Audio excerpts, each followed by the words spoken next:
Hey YouTube, it's Kurt here, and today the topic I want to talk a little bit about guitar pedals and effects, and how many you probably should have. Now, one thing I see a lot of guitarists do, there's a lot of variation in what type of pedals they'll use, and a lot of variation in what type of effects they use. And really, I think one kind of problem that we have today is some guitarists go a little bit overboard on their effects. Now, effects can be really cool depending on what you want, and there's a lot of popular songs and a lot of popular covers that use a lot of effects and a lot of pedals. But there's things to consider. When you're always using effects, you're going to mud up your tone a little bit. That's due to a couple of reasons. One reason will be that your signal gets diluted whenever you use a pedal. A little bit, but the more you have in your pedal board, the more you risk. And there's certain setups that'll help adjust that. But I think from a musical standpoint and from a stance of artistry, what you're going to want to consider is how much it's taking away from people actually hearing what you're playing on your fretboard. That being said, personally I think really all the time you don't really need a pedal. If you're switching from playing rhythm guitar to playing lead guitar within a solo, one thing you'll probably want to have an equalizer.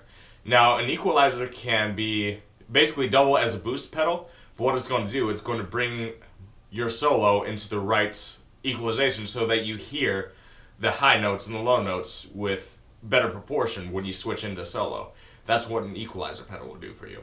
And really, I think with having that, and if you want to rock people's faces, you should probably have that and probably have a wah pedal. If you have those, you probably shouldn't worry that much about having other stuff. Now, one of my favorite songs I like to play Joker and the Thief by Wolfmother. One thing, that song has a phaser in it, but if you go without a phaser, the song sounds perfectly fine live. Again, if you're laying down and recording stuff, it's going to be a different story than when you're playing live.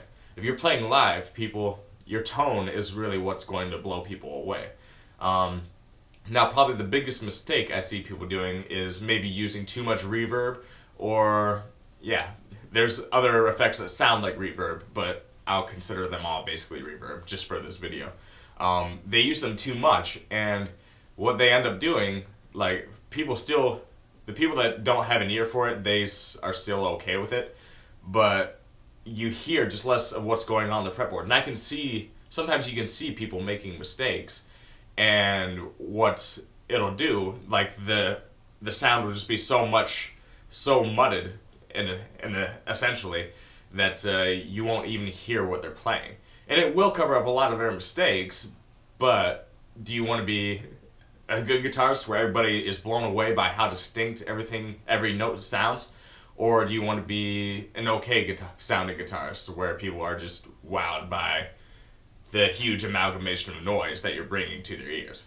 I think you're probably going to want to prefer situation A.